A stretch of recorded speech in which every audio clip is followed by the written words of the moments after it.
Hello বন্ধুরা, আমি পিউ। আমার channel beauty nature and food লাভার্সে তোমাদের স্বাগত। আজ আমরা যাচ্ছি মায়াপুর ধাম। আমরা 4 জন বেরিয়ে পড়েছি। আমি, সোনু, ছোটু আর গোপাল। শুধু মুমু যেতে পারলো না ওর পরীক্ষার জন্য। ওর টেস্ট চলছে, আজকে থেকেই ওর পরীক্ষা শুরু। কিন্তু আমাদের ইচ্ছা হলো যে যাই একটু বেরিয়ে আসি, অনেক দিন কোথাও বেরোনো হয়নি, তাই আমরা বেরিয়ে পড়লাম। আমরা শ্রীরামপুর থেকে বেলা 10:30টার কাটোয়া লোকাল ধরছি। 12টা 10-15-র মধ্যেই পৌঁছে যাব। টিকিট ভাড়া লাগলো আমাদের জনপ্রতি 25 টাকা। আমরা যেহেতু সেই দিন রাতেই ফিরে আসব, তাই আমরা রিটার্ন টিকিট কেটেছি এবং রিটার্ন টিকিট আমাদের কাটতে 50 টাকা করে মাথাপিছু পড়েছে। ছোটু জানলার দিকে তাকিয়ে আছে আনন্দের সাথে, বাইরের গ্রাম্য দৃশ্য দেখছে। ট্রেনে মোটামুটি ভিড় আছে, তেমন একটা ভিড় নেই আগের মতো করোনার কারণে। ট্রেনের মধ্যে প্রচুর চিপস, ফল, মিষ্টি, নানা রকম জিনিস বিক্রি হচ্ছে। আপনাদের খেতে ইচ্ছা করলে আপনারা কিনেও খেতে পারেন।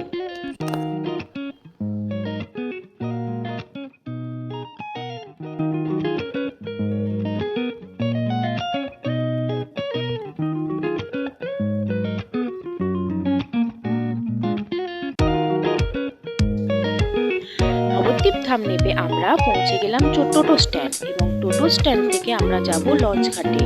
টোটো স্ট্যান্ডে আমাদের মাথাপিছু টোটো ভাড়া পড়লো 20 টাকা করে এবং লঞ্চের টিকিট পড়লো 10 টাকা জনপ্রতি।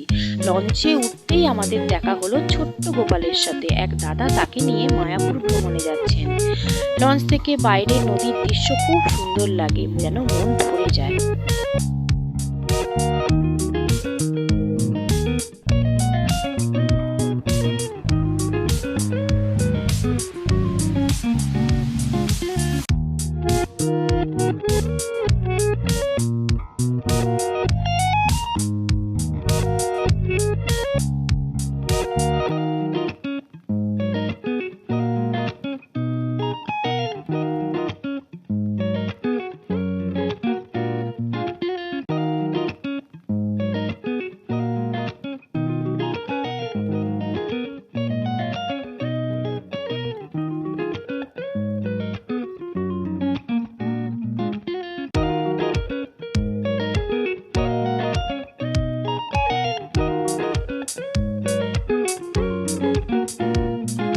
মায়াপুর ধাম নেবে আমরা এগিয়ে চললাম মন্দির যাওয়ার পথে।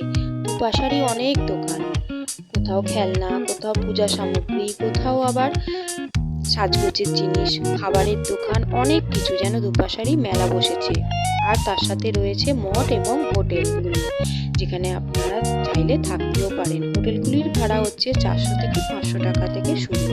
আর একটা কথা বলে দিই, মায়াপুর মন্দিরেও কিন্তু থাকার সুব্যবস্থা আছে।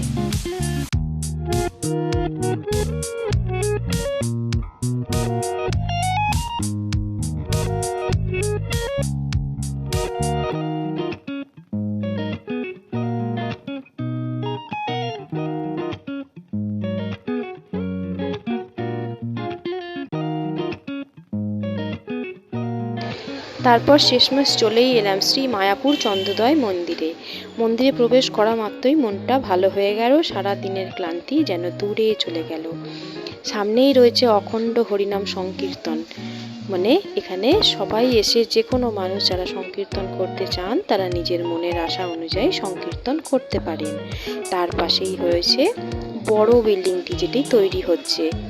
কবে তৈরি হবে জানি না, সেই আশাতেই রয়েছি। মন্দিরের সামনেই একটা রথ দাঁড় করানো আছে। রথটা দেখেই রথের দিকে একটু এগিয়ে গেলাম।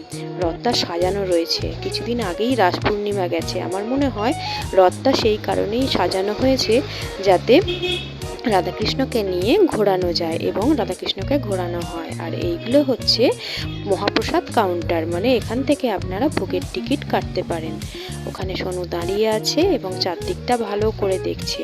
আমরা ভোগের টিকিট কেটে নিলাম, কারণ হচ্ছে এরপরে আমরা গেলে আর ভোগটা পাবো না।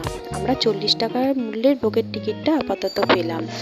তারপরে আরও আছে 60 টাকা মূল্যের ভোগের কুপন, তারপরে আছে 80 টাকা দামের ভোগের কুপন, কিন্তু আমরা এই দুটো পাইনি। আর রাত্রিরের ডিনারও আছে, ডিনারে আছে অনেক কিছু মেনু রইল, আর তার মূল্য হচ্ছে মাত্র 50 টাকা। ছোটু এগিয়ে চলেছে এবং সোনু এগিয়ে চলেছে, কারণ হচ্ছে আমরা বেরিয়েছি সকালে তখন বাড়ি থেকে বেরিয়েছি 10টা সাড়ে 10টার মধ্যে, ট্রেন ধরবো বলে তাড়াতাড়ি বেরোনোর কারণে শুধু চা বিস্কুট খেয়েই বেরিয়েছিলাম। সেহেতু ভোগের টিকিট পেয়ে যাওয়ার কারণে আমাদের গপু, সোনু আর ছোটু আর আমরা সবাই মন্দির দেখতে দেখতে মন্দিরের রাস্তা দিয়ে এগিয়ে চলেছি এবং মন্দিরগুলো ভালো করে দেখছি। পুরনো মন্দিরটা কোনোদিনই যেন পুরনো হয় না, কি সুন্দর অপূর্ব। আর চারপাশে রয়েছে নানা রকম দোকানপাট, সেখানে আপনারা নিজেদের পছন্দ মতো জিনিস কিনতেই পারেন। রয়েছে সুন্দর সুন্দর লেহেঙ্গা, পূজার সামগ্রী, বাচ্চাদের খেলনা, অনেক কিছু। কি সুন্দর অপূর্ব দৃশ্য এই মন্দিরটার, যেন প্রাণ ভরে যায়। যতবার দেখি ততবার যেন পুরনো হয় না।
অনেক মানুষই এখানে দেখছি ভোগ খাওয়ার জন্য বসে আছেন এবং অনেকে খেয়ে বেরিয়ে যাচ্ছেন, আবার অনেকে লাইন দিচ্ছেন ভোগ খাওয়ার জন্য।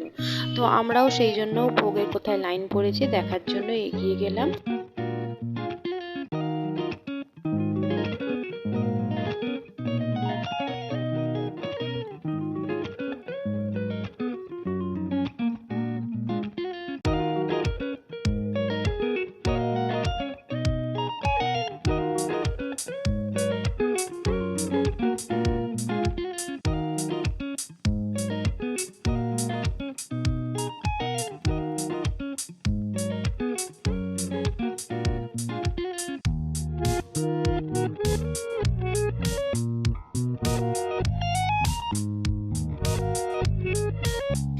এইখানে সবাই দেখছি জুতো খুলছে, তো আমরাও এখানে জুতো খুলে নিলাম এবং ভোগ খাওয়ার জন্য ভেতরে প্রবেশ করলাম। ভিতরে পাতা গ্লাস দেওয়ার পর এখন জল পরিবেশন চলছে, এখন সবাইকে জল দিচ্ছে। এখানে দেখছি যে ট্রলি করে সবাইকে জল দিচ্ছে, তো আমার দেখে বেশ ভালোই লাগতো জল দেওয়ার সিস্টেমটা। এখানে খাবার দেওয়ার সিস্টেমটাও খুব ভালো, ট্রলির মাধ্যমে খাবার দেওয়া হয়। তো আমরা যে কুপনটা কেটেছিলাম সেখানে আমরা পাবো খিচুড়ি, সাদা ভাত, তারপরে পাবো একটা মিক্স ভেজিটেবল সবজি, আর পাবো লাবড়ার তরকারি। তো আর কিছু ছিল না, তো কারণ হচ্ছে আমরা আর কোনো টিকিট পাইনি। তো আমার ছোটুর ঝাল লাগছে, ছোটু তাই একটু করে খিচুড়ি খাচ্ছে আর জল খাচ্ছে। ছোটুর খুব ঝাল লাগছে, কিন্তু প্রথমে যখন খেলো তখন বললো টেস্টি লাগছে, কিন্তু এখন বলছে ঝাল। দেখি কতটা কি খেতে পারে।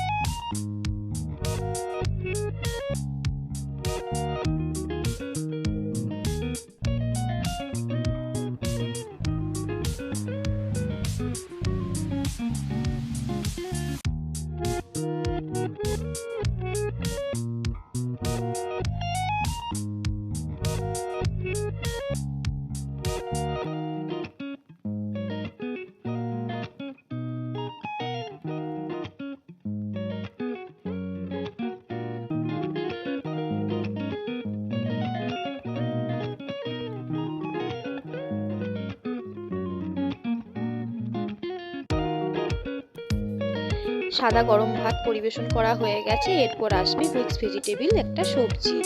তো সবজি এখনো দিয়ে যায়নি, সাদা ভাতটা জাস্ট দিয়ে গেছে। দেখছি এবার কখন আসে সবজিটা। তো ছোটু বলছে ছোটুর ঝাল লাগছে, ও আর খাবে না, কেউ খিচুড়ি খেয়ে ওর ঝাল লেগে গেছে, ও তাই সবজি নেবে না, শুধু ভাত খাবে। তো সবজিও এসে গেছে। তো এটা মিক্স একটা ভেজিটেবল সবজি, এর মধ্যে আলু, কুমড়ো, বেগুন, ছোলা, মটর, বাদাম সব কিছু দিয়ে মিক্স ভেজিটেবল। সোনুর খুব ভালো লেগেছে, সোনু বলছে খুব সুন্দর খেতে হয়েছে। তো এবার আমিও একটু খেয়ে দেখি টেস্ট করে যে কতটা ভালো হয়েছে। এরপর আরও ভাত আবার লাবড়ার তরকারি দিয়েছিল, তো সেটা শ্যুট করতে ভুলে গেছি খেতে খেতে। তো এরপরে আমরা হাত মুখ ধুতে চলে যাই এবং হাত মুখ ধুয়ে আমরা মায়াপুরের বাকি পার্ক এবং মন্দির ভ্রমণ করতে বেরোই। তো সব জায়গায় তো ক্যামেরা অ্যালাউ ছিল না, সেই জন্য নেক্সট ভিডিওতে আমি বাকি যে ভিডিওগুলো শ্যুট করেছি আপনাদের সাথে শেয়ার করব। আর আমার ভিডিওটা ভালো লাগলে অবশ্যই লাইক, কমেন্ট এবং শেয়ার করতে ভুলবেন না, এবং অবশ্যই আমার চ্যানেলটাকে সাবস্ক্রাইব করে নেবেন পরবর্তী ভিডিওর জন্য। By friend.